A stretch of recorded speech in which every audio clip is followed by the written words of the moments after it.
Countries के comparison में हमें फाइनेंशियल दिखाने पड़ते हैं या नहीं पड़ते हैं, और अगर पड़ते हैं तो कितना फंड जो है वो हमें दिखाना पड़ेगा। अगर ऐसे वाले क्वेश्चंस आपको परेशान कर रहे हैं तो मेक श्योर आप इस वीडियो को एंड तक जरूर देखना।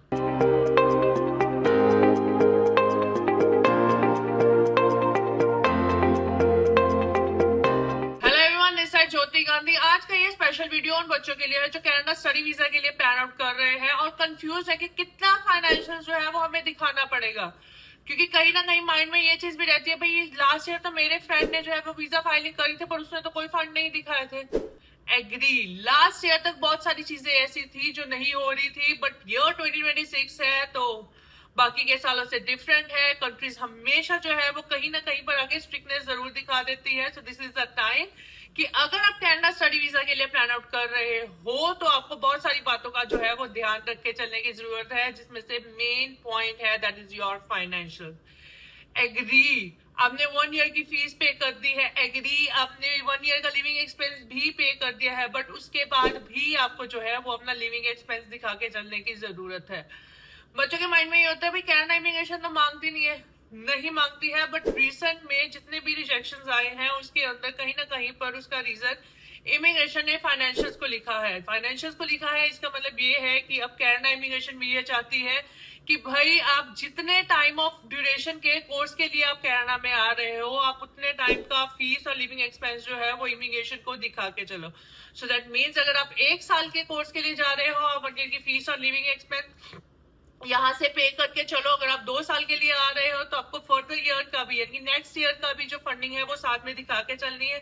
और अगर 3 इयर्स के लिए जा रहे हो तो उसके नेक्स्ट ईयर का भी फंडिंग आपको दिखा के चलने की जरूरत है।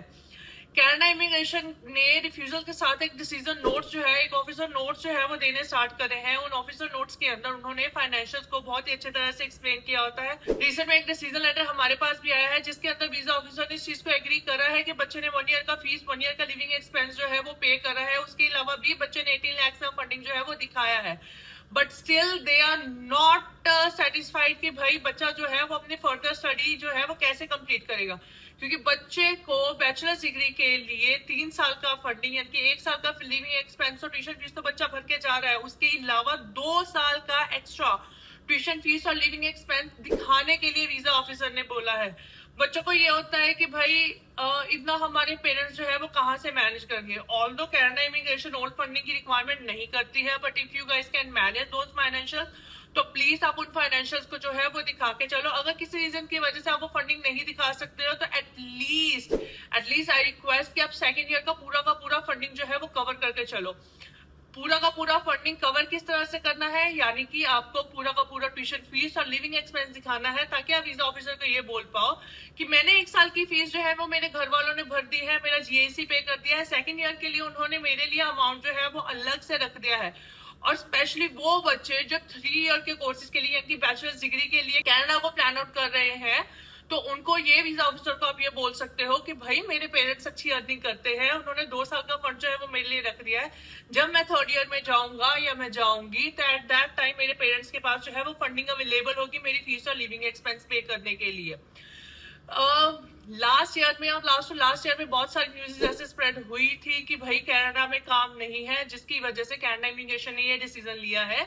कि भाई अगर आपको अब कनाडा में आना है तो आपको अपना फीस और लिविंग एक्सपेंस जो है वो दिखा के चलना है। कनाडा इमिग्रेशन या कोई भी कंट्री की इमिग्रेशन इस चीज के लिए कोई भी सपोर्ट नहीं करती है कि भाई आप यहाँ पे आओगे तो हम आपको यहाँ पे रहने आपको फंडिंग जो है वो दिखा के चलनी है। इसका रीजन ये है कि जब भी आप किसी भी कंट्री के लिए आप अप्लाई करते हो तो इमिग्रेशन के रिक्वायरमेंट होती है, इमिग्रेशन के रूल्स होते हैं कि भाई हम बच्चों को जो है वो पार्ट टाइम जो है बच्चा काम कर सकता है, बट पार्ट टाइम काम करने का मतलब ये नहीं है कि आप पूरा का पूरा फीस और लिविंग एक्सपेंस जो है वो निकाल सकते हो। सो Canada is on the same track like the New Zealand कि अगर आपको जो है अपना स्टडी के लिए कनाडा में आना है, ड्यूरेशन ऑफ द स्टडी जितना भी है, आप 1 साल के लिए आ रहे हो, 2 के लिए आ रहे हो, 3 के लिए आ रहे हो, तो आपको पूरा का पूरा कोर्स का जो है वो लिविंग एक्सपेंस साथ में लेके आना है, ताकि आप कभी भी ये क्लेम ना कर पाओ कि भाई मुझे कनाडा इमिग्रेशन ने ये बोला था कि भाई आपके पास इतने घंटे वर्किंग राइट्स होंगे, आप अपने लिए यहाँ पर आके जॉब कर सकते हो। कोई भी इमिग्रेशन किसी भी तरह की जॉब इंश्योरेंस की गारंटी नहीं देती है। They give you the right